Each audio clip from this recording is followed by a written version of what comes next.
എല്ലാവർക്കും ഈ വീഡിയോയിലേക്ക് സ്വാഗതം. ഇന്ന് നമ്മുടെ വിഷയം ഉറക്കം സംബന്ധമായ ബുദ്ധിമുട്ടുകളും അസുഖങ്ങളെ പറ്റിയാണ്. ഇത് 4 വിഭാഗങ്ങളായിട്ടാണ് നമ്മൾ തിരിച്ചേക്കുന്നത്. ആദ്യത്തേത് ഉറക്കം എന്താണെന്നും അതിൻ്റെ എന്തൊക്കെയാണ് ബുദ്ധിമുട്ടുകൾ സാധാരണ കാണുന്നതും അതിൻ്റെ കാരണങ്ങൾ എന്ത് എന്നുള്ളതാണ്. പിന്നെ ഏതൊക്കെ ടെസ്റ്റുകളാണുള്ളത് ഈ ഉറക്കം സംബന്ധമായ അസുഖങ്ങളെപ്പറ്റി കൂടുതൽ മനസ്സിലാക്കാൻ സഹായിക്കുന്നത്. രണ്ടാമത്തെ ഭാഗം ഇപ്പോഴത്തെ സാഹചര്യത്തിൽ ഏറ്റവും ലേറ്റസ്റ്റ് ആയിട്ട് അവൈലബിൾ ആയിട്ടുള്ള ഉറക്കം സംബന്ധമായ അസുഖങ്ങൾക്കുള്ള ട്രീറ്റ്മെൻറ്റ്സ് എന്തൊക്കെയാണെന്നുള്ളത്. മൂന്നാമത്തത് ഉറക്ക അസുഖമുള്ളവർക്ക് സാധാരണ കാണുന്ന വേറെ അസുഖങ്ങൾ ഏതൊക്കെയാണെന്നും കൂടാതെ ഈ അസുഖം കൊണ്ട് വരുന്ന കോംപ്ലിക്കേഷൻസ് എന്തൊക്കെയാണെന്നുള്ളതാണ്. നാലാമത്തത് ജീവിതശൈലിക്ക് ഈ ഉറക്ക സംബന്ധമായ അസുഖങ്ങളുടെ കാര്യത്തിൽ എന്തൊക്കെ ചെയ്യാൻ സാധിക്കും എന്നും പ്രത്യേകിച്ച് ഡോക്ടർ ജോളി തോംസൻ്റെ അനുഭവത്തിൽ ജീവിതശൈലി തിരുത്തിക്കൊണ്ട് എങ്ങനെയാണ് ഈ ഉറക്കം സംബന്ധമായ അസുഖങ്ങൾ നമ്മൾ ട്രീറ്റ് ചെയ്യുക എന്നുള്ളത്. ആദ്യമായിട്ട് ഡോക്ടർ ജോളിയോട് ചോദിക്കാനുള്ളത് എന്തൊക്കെയാണ് സാധാരണ കാണുന്ന ബുദ്ധിമുട്ടുകൾ ഈ ഉറക്കം സംബന്ധമായിട്ട്? ഉറക്ക പ്രശ്നങ്ങളിൽ ഒന്ന് ഉറക്കം കിട്ടാതെ വരിക, അതിന് ഇൻസോംനിയ എന്ന് പറയും. നെക്സ്റ്റ് ഓവറായിട്ട് ഉറങ്ങിപ്പോവുക. 2 രീതിയിലും ഉള്ളത് ഒരു രോഗമായിട്ട് തന്നെ വരാം. ചിലർക്ക് ഇപ്പം പലപ്പോഴും മിക്സ്ഡ് ആയിട്ട് വരും. അതായത് രാത്രിയിൽ ഉറക്കം കിട്ടുകയില്ല, പകലിരുന്ന് ഉറങ്ങിപ്പോവുകയും ചെയ്യും. അപ്പം അതിൽ മെയിൻലി നമ്മൾ സ്ലീപ്പ് അപ്നിയ അല്ലെങ്കിൽ കൂർക്കം വലി എന്നുള്ളതുണ്ടല്ലോ, അത് കൂർക്കം വലി ഉള്ളവർക്ക് പിറ്റേ ദിവസം അന്ന് കിടന്നുറങ്ങുമ്പോൾ ശരിയായിട്ടുള്ള ഉറക്കം കിട്ടുകയില്ല, ഓക്സിജൻ കിട്ടൂല, ഇടയ്ക്കിടയ്ക്ക് എഴുന്നേറ്റുകൊണ്ടിരിക്കും. അവർ പക്ഷെ ചിലപ്പോൾ അത് അറിയുന്നത് തന്നെ ഉണ്ടാവില്ല. പക്ഷെ പിറ്റേ ദിവസം പകൽ മുഴുവനും ഒരു എനർജി ഇല്ലാതെ അല്ലെങ്കിൽ ഉറക്കം തൂങ്ങിയിരിക്കുന്നത് പോലെ, അല്ലെ ജോലിക്കിടയിൽ ഉറങ്ങിപ്പോകുന്നത് പോലെ വരാം. പിന്നെ പലപ്പോഴും പലതരം മരുന്നുകൾ ഉപയോഗിക്കുന്നതുകൊണ്ട്, ഇപ്പോൾ സെഡേറ്റീവ്സ് മരുന്നുകൾ പലപ്പോഴും പല മരുന്നുകളുടെ ഒരു സൈഡ് ഇഫക്റ്റ് ആയിട്ട് വരും. പിന്നെ ചില രോഗങ്ങൾ തന്നെ നമുക്ക് ഉറക്കം ഡിസ്റ്റർബ് ചെയ്യാം. അപ്പം ഉറക്കം ഡിസ്റ്റർബൻസിന് വരുന്നത് ചിലപ്പം പലപ്പോഴും നമ്മളുടെ മരുന്നുകളാകാം. പിന്നെ ഉറക്കം കൂടുതൽ കാരണവും ചിലപ്പോൾ മരുന്നുകളാകാം. അപ്പം അങ്ങനെ ഡിഫറെൻ്റ് രീതിയിൽ ഉറക്ക പ്രശ്നങ്ങൾ കാണിക്കാറുണ്ടെന്നുള്ളതാണ്.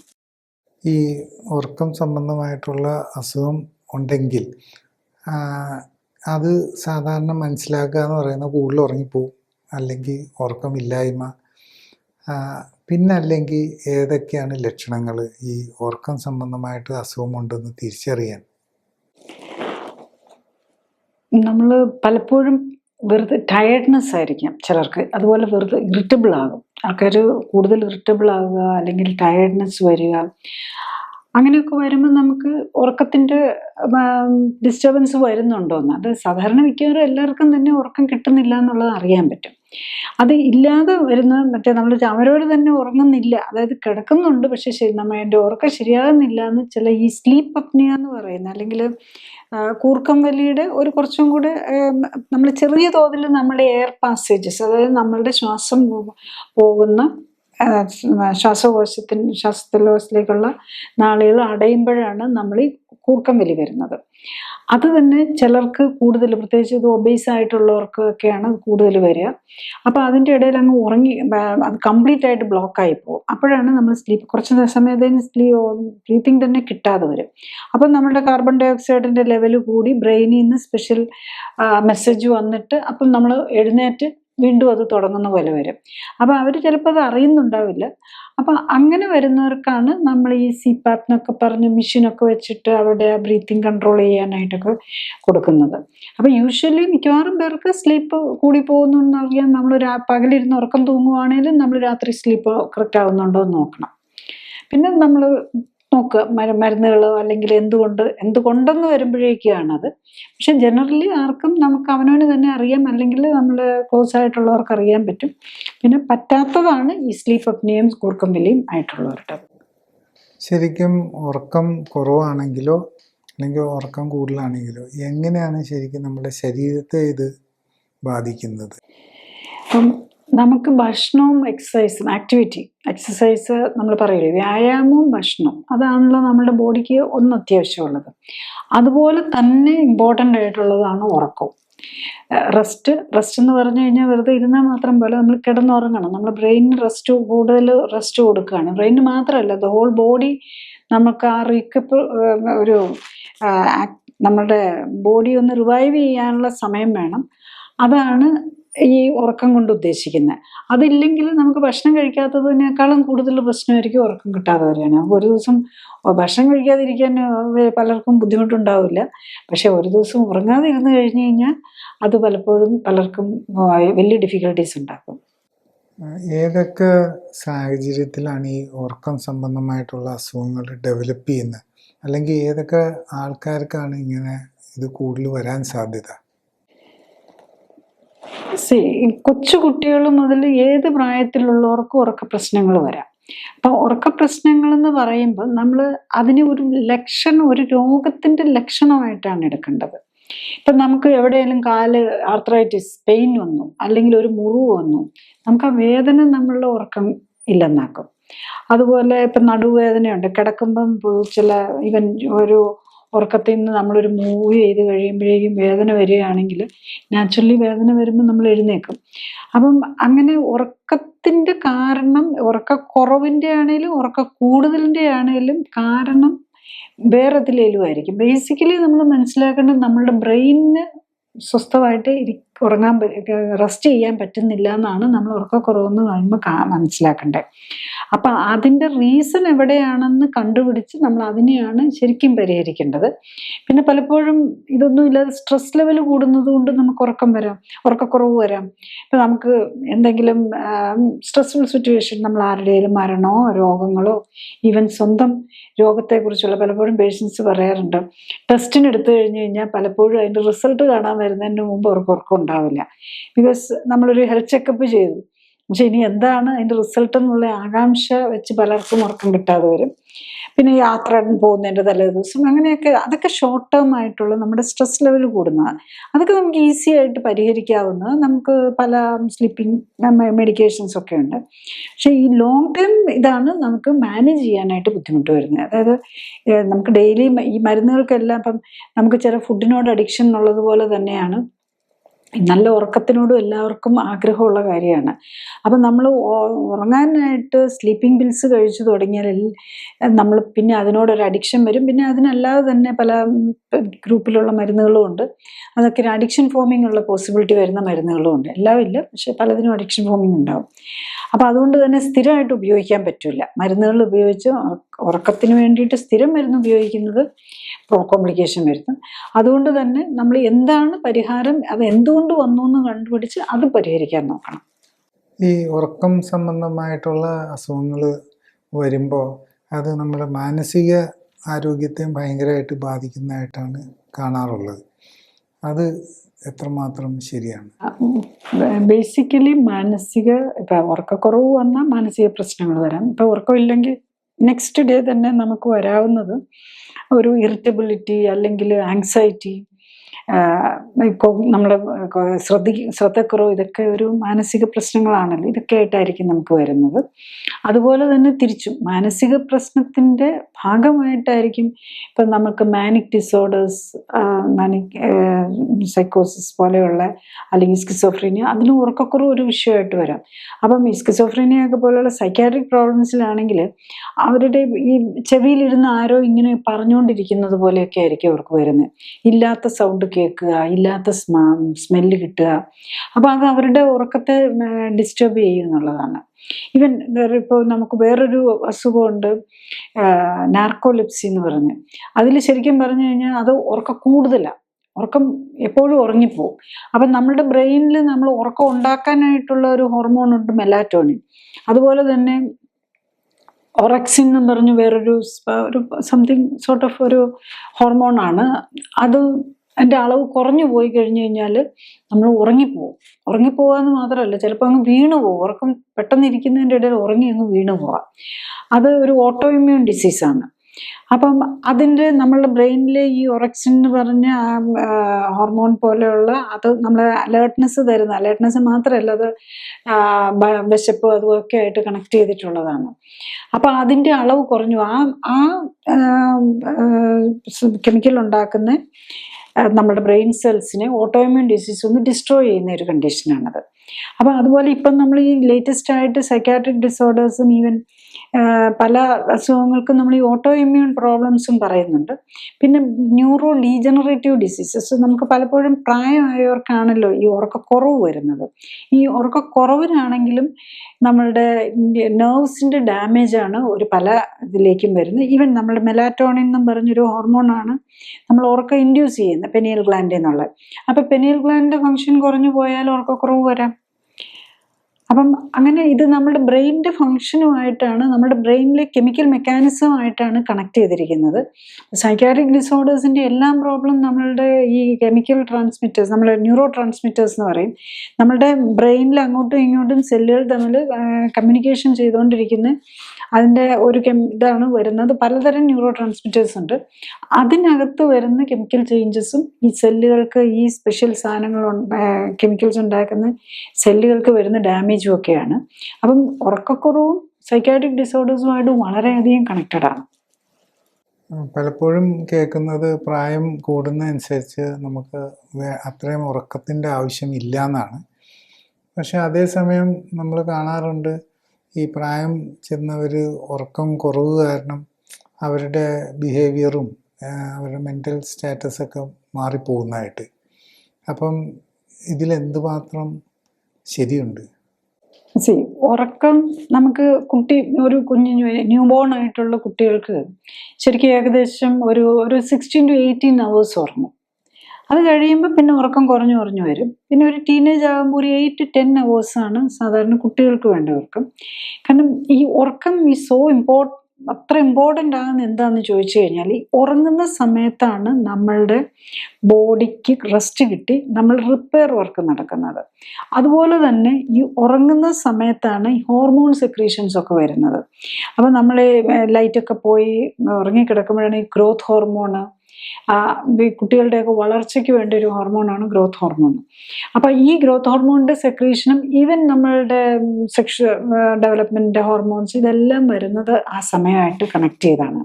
അപ്പോൾ ഉറക്കക്കുറവ് വന്നു കഴിഞ്ഞാൽ ഈവൻ ഗ്രോത്തിനെ പോലും ഡിസ്റ്റർബ് ചെയ്യും എന്നുള്ളതാണ്. പിന്നെ പ്രായമാകുമ്പോഴേക്കും സംഭവിക്കുന്നത് എന്താണെന്ന് ചോദിച്ചു കഴിഞ്ഞാലും നമുക്ക് ഏകദേശം ഒരു 8 hours ആണ് ജനറലി സ്ലീപ്പ് വേണ്ടത്. പിന്നെ ചില ആൾക്കാർക്ക് പ്രത്യേക അവർ മോട്ടിവേറ്റഡ് ആയിട്ടും അതുപോലെ കറക്റ്റ് ലൈഫ് സ്റ്റൈൽ, ഇപ്പം നമ്മുടെ എക്സസൈസ് കറക്റ്റായിട്ടുള്ള ഫുഡും കറക്റ്റായിട്ട് എക്സസൈസും കറക്റ്റ് സ്ട്രെസ് ലെവലൊന്നും ഇല്ലാതെ സ്ട്രെസ് ഇല്ലാതെ ജീവിക്കാൻ പറ്റും ഒക്കെ ആണെങ്കിൽ നമുക്കിപ്പോൾ കൂടുതൽ മോട്ടിവേറ്റഡ് ആണ്, നമുക്ക് കൂടുതൽ കാര്യങ്ങൾ ചെയ്യണം. അങ്ങനെയുള്ളവർക്ക് കുറച്ചുറക്കം കിട്ടിയാലും മതിയാകും. പക്ഷെ അല്ലാതെ ഇപ്പോൾ ഒരു ആവറേജ് ലൈഫ് നമ്മൾ ഇതായിട്ട് പോകുന്നവർക്കൊക്കെ ഒരു 8 hours ആണ് സ്ലീപ്പ് വേണ്ടി വരുന്നത്. ഇപ്പം ചിലർക്ക് പറഞ്ഞ പോലെ 6 hours ഒക്കെ മതിയാകും. പിന്നെ പ്രായമാകുമ്പോഴേക്കും കുറഞ്ഞു വരുമോ എന്ന് ചോദിച്ചു കഴിഞ്ഞാൽ ആക്ച്വലി അവിടെ ഈ നെർവ്സിന് ബ്രെയിനുമായിട്ട് കണക്ട് ചെയ്താണല്ലോ ഇതെല്ലാം സംഭവിക്കുന്നത്. അപ്പം അവിടെ നടക്കുന്ന ന്യൂറോ ഡീജനറേറ്റീവ് ഡിസീസിൻ്റെ ഭാഗമായിട്ടാണ് പലപ്പോഴും ഈ ഉറക്കക്കുറവ് വരുന്നത്. പ്രായമാകുമ്പോഴേക്കും മിക്കവാറും പേർക്കും ഡയബറ്റീസ് ഉണ്ടാകും, ഹൈപ്പർ ടെൻഷൻ ഉണ്ടാകും, അതിന് വേണ്ടിയിട്ട് മരുന്ന് കഴിക്കുന്നുണ്ടാവും. അപ്പം ഈ മരുന്നുകളായിരിക്കും മിക്കവാറും ഉള്ള പല മരുന്നുകളും ഉറക്കത്തെ ഡിസ്റ്റർബ് ചെയ്യാവുന്നതാണ്. ഇപ്പോൾ സൈക്കാട്രിക് ഡിസീസസിന് വേണ്ടിയിട്ട് പ്രത്യേകിച്ചും ആൻറ്റി ഡിപ്രസൻ്റ് ആയിട്ട് ഉപയോഗിക്കുന്ന മരുന്നുകൾ പലതും ഉറക്കക്കുറവുണ്ടാക്കും. അതുപോലെ മറ്റ് ചില സൈക്കോട്ടിക് മെഡിസിൻസ് ആണെങ്കിൽ ഉറക്കം കൂടുതലുണ്ടാക്കും. പിന്നെ പല പ്രഷറിന് വേണ്ടിയിട്ട് കഴിക്കുന്ന പല മരുന്നുകളും ഉറക്കത്തിനെ ഡിസ്റ്റർബ് ചെയ്യുന്നതാണ്. കാരണം ആ ഒരു മെക്കാനിസം ഉണ്ട്, ഉറങ്ങുമ്പോൾ നമ്മുടെ പ്രഷർ കുറയുകയൊക്കെ ചെയ്യും. അപ്പോൾ നമ്മൾ വീണ്ടും പ്രഷർ കുറയ്ക്കാനുള്ള മരുന്ന് കഴിച്ചിട്ടൊക്കെ കിടക്കുമ്പോൾ അത് തന്നെ നമ്മുടെ ബോഡിക്കൊരു സ്ട്രെസ്സായി വരും. അത് ബ്രെയിന്, കാരണം ഈവൻ നമ്മുടെ BP-യും ഹാർട്ട് ബീറ്റും ഒക്കെ കൺട്രോൾ ചെയ്യുന്നത് നമ്മുടെ ബ്രെയിൻ തന്നെയാണ്. അപ്പം നമ്മൾ നാച്ചുറൽ ഒരു ഇതിൽ തന്നെ കുറയുമ്പം നമ്മൾ കുറച്ച് ഹെവി ഡോസ് മരുന്നും കൂടെ പൾസ് റേറ്റ് കുറയ്ക്കാനും BP കുറയ്ക്കാനും ഒക്കെ മരുന്നൂടെ കഴിച്ചിട്ട് കിടക്കുമ്പം അതും നമ്മുടെ ബ്രെയിനിനാണ് സ്ട്രെയിൻ ഉണ്ടാക്കുന്നത്. അതുകൊണ്ട് തന്നെ ഉറക്കത്തിനെ ഡിസ്റ്റർബ് ചെയ്യാം. ഈ ഉറക്കം സംബന്ധമായിട്ടുള്ള ബുദ്ധിമുട്ടുകൾ ഉണ്ടാകുമ്പോൾ ശരിക്കും എന്തൊക്കെ ടെസ്റ്റുകളാണ് നമുക്ക് ചെയ്യാൻ സാധിക്കുക? ഒന്ന് ശരിക്കും ഉറക്കം എത്രമാത്രം ഒരാളെ ഉറക്കം അഫക്റ്റ് ചെയ്യുന്നുണ്ട്, അല്ലെങ്കിൽ ഒരാൾ എപ്പോഴും ക്ഷീണമാണ്, എനിക്ക് ഉറക്കം പറയാണ്, എനിക്കൊന്ന് സ്ലീപ്പ് ടെസ്റ്റ് ചെയ്യണം എന്നുള്ള ഒരു സ്ലീപ്പിനെ കുറിച്ച് ഒന്നറിയണം, എൻ്റെ ഉറക്കത്തിൻ്റെ ക്വാളിറ്റി. അങ്ങനെയുള്ളപ്പോഴാണ് നമ്മൾ സ്ലീപ്പ് ടെസ്റ്റ് ആയിട്ട് ഉണ്ട്. അപ്പം അതിൽ നമ്മൾ വളരെ ഇലാബറേറ്റ് ആയിട്ട് ചെയ്യുന്ന ടെസ്റ്റുകളുണ്ട്. പിന്നെ ഇപ്പോൾ ഉണ്ടല്ലോ ആപ്സ് ഒക്കെ വെച്ച് നമ്മൾ ഫോണിലൊക്കെ കണക്ട് ചെയ്ത് സിമ്പിളായിട്ട് ചെയ്യുന്ന ചെറിയ തരം ടെസ്റ്റുകളുമുണ്ട്. ഇപ്പം ഒരു മെഡിക്കലി നോക്കുമ്പോൾ നമ്മളൊരു സ്ലീപ്പ് ലാബിൽ ചെയ്യുന്ന ടെസ്റ്റാണ്. അതിൽ നമ്മൾ ബ്രെയിനിൻ്റെ ആക്ടിവിറ്റി അറിയാൻ EEGക്ക് വേണ്ടിയിട്ട് കണക്ട് ചെയ്യും. പിന്നെ കണ്ണിൻ്റെ ഇപ്പം ഉറക്കം എന്ന് പറയുമ്പോൾ തന്നെ നമ്മൾ REM sleep, non REM sleep, അതായത് നോൺ റെം നമ്മൾ ഉറങ്ങാൻ തുടങ്ങുമ്പോൾ നമ്മൾ നോൺ റെം സ്ലീപ്പിലേക്കാണ് ആദ്യം പോകുന്നത്. ഇപ്പം കണ്ണൊക്കെ അടച്ച് ആദ്യത്തെ ഫസ്റ്റ് 3 സ്റ്റേജസ് ശരിക്കും അതിൻ്റെ ഒരു 3 സ്റ്റേജാണ്. പിന്നെയാണ് കുറച്ചൊരു ഡീപ്പ് സ്ലീപ്പിലേക്ക് വരുമ്പോഴാണ് ഈ rapid I movement, REM sleep എന്ന് പറയും. അതായത് കണ്ണ് അങ്ങോട്ടും ഇങ്ങോട്ടും മൂവ് ചെയ്തുകൊണ്ടിരിക്കും. അത് ഒരു പരിധി വരെ ആ സമയത്താണ് നമ്മൾ സ്വപ്നം കാണുന്ന സമയമാണ്. അപ്പം നമ്മളുടെ ബോഡി ഒരു പരിധി വരെ നമ്മൾ പാരലൈസ് ചെയ്ത് മസിൽസൊക്കെ പാരലൈസ്ഡ് ആയിട്ടിരിക്കുന്നത്, അതായത് ഇങ്ങനെ ഇതായിരിക്കും. അതാണ് നമ്മൾ ഉറക്കത്തിൽ നിന്ന് നമ്മൾ എഴുന്നേറ്റ് എന്തെങ്കിലും പറയാനൊക്കെ ശ്രമിച്ചു കഴിഞ്ഞാൽ നമുക്ക് മിണ്ടാൻ പറ്റാതെ, പേടിപ്പെടുത്തുന്ന സ്വപ്നമൊക്കെ കണ്ട് എഴുന്നേൽക്കുമ്പോൾ മിണ്ടാൻ പറ്റാതെ വരുമല്ലോ. അപ്പം നമ്മൾ ശരിക്കും പറഞ്ഞാൽ നമ്മുടെ മസിൽ പോലും റിലാക്സ്ഡ് ആൻഡ് പാരലൈസ്ഡ് ആയിട്ടിരിക്കുകയാണ്. അത് റിക്കവർ ചെയ്ത് കഴിയുമ്പോഴേ നമുക്ക് ഈവൻ സംസാരിക്കാനോ ഒക്കെ പറ്റുന്ന ഇതിലേക്ക് വരുന്നത്. അപ്പോൾ ഈ സ്ലീപ്പിന് തന്നെ ഡിഫറെൻറ്റ് സ്റ്റേജസ് ഉണ്ട്. അപ്പോൾ ആ സ്ലീപ്പിൻ്റെ ക്വാളിറ്റി തന്നെ അതും നമ്മൾ ഇത് ചെയ്യുന്നുണ്ട്. അപ്പോൾ ഡീപ്പ് സ്ലീപ്പിലേക്ക് പോകാൻ പറ്റുന്നുണ്ട്. ഇതെല്ലാം നമുക്കറിയാനാണ്. അതായത് ഈ റെം സ്ലീപ്പ് എത്രയുണ്ട് ഇതൊക്കെ അറിയാനാണ് കണ്ണിലേക്കും ഉള്ള മൂവ്മെൻറ്റ് അറിയുന്നുണ്ട്. പിന്നെ മൂക്കിക്കൂടെ ശ്വാസകോശത്തിലേക്ക് നമ്മുടെ സ്ലീപ്പ് അപ്നിയ അല്ലെങ്കിൽ സ്നോറിങ് പോലെയുള്ള പ്രോബ്ലംസ് വരുന്നുണ്ടോ. പിന്നെ അതുപോലെ ഓഡിയോ വിഷ്വൽ റെക്കോർഡിംഗ് ഉണ്ടാവും. പിന്നെ ചിൻ മൂവ്മെൻറ്റ്സ് പലർക്കും ഉണ്ടല്ലോ, ഈ പല്ല് കടിക്കുക, ബ്രെക്സിസം എന്ന് പറയും, പല്ല് കടിക്കുക എന്നൊക്കെ പറഞ്ഞുള്ള രോഗങ്ങൾ, അങ്ങനെ സംഭവിക്കുന്നുണ്ടോ. പിന്നെ ഈ റെസ്റ്റ്ലെസ് ലെഗ് സിൻഡ്രോം, കാലിൻ്റെ അസ്വസ്ഥത കാരണം ഉറങ്ങാൻ പറ്റാത്ത ഒരു കണ്ടീഷനുണ്ട്. അതിന് വേണ്ടിയിട്ട് കണക്ട് ചെയ്തിട്ടുണ്ടാവും. കാലിൻ്റെ മൂവ്മെൻറ്റ് എങ്ങനെയാണ്, അവിടെ പ്രോബ്ലം വരുത്തുന്നുണ്ടോ. പിന്നെ ശ്വാസത്തിൻ്റെ മൂവ്മെൻറ്റ് എങ്ങനെയാണ്, അതായത് അതിന് ചെസ്റ്റിലും വയറിലും സെൻസേഴ്സ് വെച്ചിട്ടുണ്ടാവും. പിന്നെ EEG, അതിൽ എല്ലാം നമ്മൾ പല ലീഡ്സ് കുറേ വെച്ചിട്ടല്ല, ഒരു V2 ലീഡ് മാത്രം വെച്ചിട്ട് ഒരു EEG റെക്കോർഡിംഗ് ഉണ്ടാകും. അതും ഹാർട്ട് ബീറ്റിന് ചേഞ്ചസ് വരുന്നുണ്ടോ. അങ്ങനെ മൾട്ടിപ്പിൾ ലെവലിലാണ് നമ്മൾ ഈ സ്ലീപ്പ് സ്റ്റഡി നടത്തുന്നത്. ഈവൻ പൾസ് ഓക്സിമീറ്റർ വെച്ചിട്ടുണ്ടാകും. അതിനകത്തപ്പം ബ്രീത്തിങ്ങിൻ്റെ റേറ്റും പൾസിൻ്റെ റേറ്റും ഓക്സിജൻ സാച്ചുറേഷനും അറിയാൻ പറ്റും. അപ്പോൾ അങ്ങനെ ഒരു ഡീറ്റെയിൽഡ് ആയിട്ടുള്ള സ്ലീപ്പ് സ്റ്റഡി തന്നെ ഇന്നിപ്പം നമുക്ക് അവൈലബിൾ ആണ്. ഈവൻ സ്ലീപ്പ് എന്ന് പറഞ്ഞാൽ അതിനെ ഒരു സ്പെഷ്യാലിറ്റി ആയിട്ട് തന്നെ ഡെവലപ്പ് ചെയ്തിട്ടുണ്ടെന്നുള്ളതാണ്. പക്ഷേ ഇതിനെല്ലാത്തിലും ഉപരിയായിട്ട് നമ്മളിപ്പോൾ സ്ലീപ്പ് സ്റ്റഡി നടത്തിയ സ്ലീപ്പിൻ്റെ പ്രോബ്ലംസ് മാത്രമേ നമുക്ക് അറിയാൻ പറ്റുള്ളൂ. പക്ഷേ ട്രീറ്റ്മെൻറ്റ് എന്ന് പറയുന്നത് നമ്മൾ അതിൻ്റെ കാരണം എന്താണെന്ന് കണ്ടുപിടിച്ചിട്ട് വേണം അതാണ് ഒരു പെർമനൻറ്റ് സൊല്യൂഷൻ ആയിട്ടുണ്ടാവുള്ളൂ. നമ്മൾ ഉറക്കക്കുറവുണ്ട്, അതിൻ്റെ കണ്ടുപിടിച്ചത് കൊണ്ട് മാത്രമായില്ല, അതിൻ്റെ റീസൺ കണ്ടുപിടിക്കാനുള്ള ടെസ്റ്റുകളാണ് പിന്നെ നമ്മൾ കൂടുതലായിട്ട് വേണ്ടി വരിക. ഇപ്പം സാധാരണഗതിയിൽ ഇപ്പം ഒരു കൊച്ചാണെങ്കിലും മുതിർന്നവരാണെങ്കിലും ഏത് സാഹചര്യത്തിലാണ് ശരിക്കും അവർക്ക് ഒരു മെഡിക്കൽ കെയർ ആവശ്യം വരിക ഈ ഉറക്കം സംബന്ധമായിട്ടുള്ള ബുദ്ധിമുട്ടുകൾ ഉണ്ടാകുമ്പോൾ? ഒരു ഹെൽത്ത് പ്രോബ്ലമായിട്ട് മാറുമ്പം, അതായത് ഇപ്പം നമ്മൾ ഒരു ദിവസം ഉറങ്ങിയില്ല എന്ന് പറഞ്ഞ് പിറ്റേ ദിവസം പോയി ഓടി ഡോക്ടറെ കാണേണ്ട കാര്യമില്ല. ഒരു റീസൺ ഇല്ലാതെ നമുക്ക് ഉറങ്ങാൻ പറ്റുന്നില്ലെങ്കിൽ നമ്മൾ വിതിൻ 1 or 2 days, കാരണം ഉറങ്ങാൻ പറ്റാതെ വന്നു കഴിഞ്ഞ് കഴിഞ്ഞാൽ അത് നമ്മുടെ ഹെൽത്തിനെ ബാധിക്കും. അപ്പോൾ അതിനിപ്പോൾ വേദന കൊണ്ടാണോ, അപ്പം നമ്മളെപ്പോഴും അതാണല്ലോ, നമുക്ക് എന്താ അസ്വസ്ഥത കാരണമായിരിക്കുമല്ലോ ഉറങ്ങാതെ.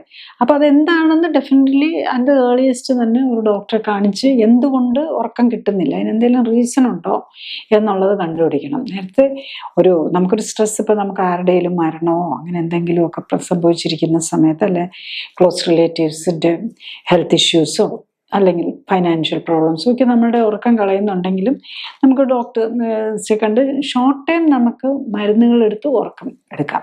പക്ഷേ ലോങ് ടൈമിലേക്ക് അത് പോകാതെ പ്രത്യേകം നോക്കുകയും ചെയ്യണം. അതാണ്. അപ്പോൾ സ്ട്രെസ് ലെവലിന് വേണ്ടിയിട്ടുള്ള ഇതാണെങ്കിൽ ഡെഫിനറ്റ്ലി ഈസി ആയിട്ട് നമുക്ക് ഫ്യൂ ഡേയ്സിന് ഉള്ള അഡ്ജസ്റ്റ്മെൻ്റ് ആണെങ്കിൽ, ഇപ്പം നമ്മുടെ ഒരു ടെമ്പററി കാര്യങ്ങളാണെങ്കിൽ അതിന് നമ്മൾ വെരി ഇഫക്റ്റീവ് മോഡേൺ മെഡിസിൻസ് ഉണ്ട്.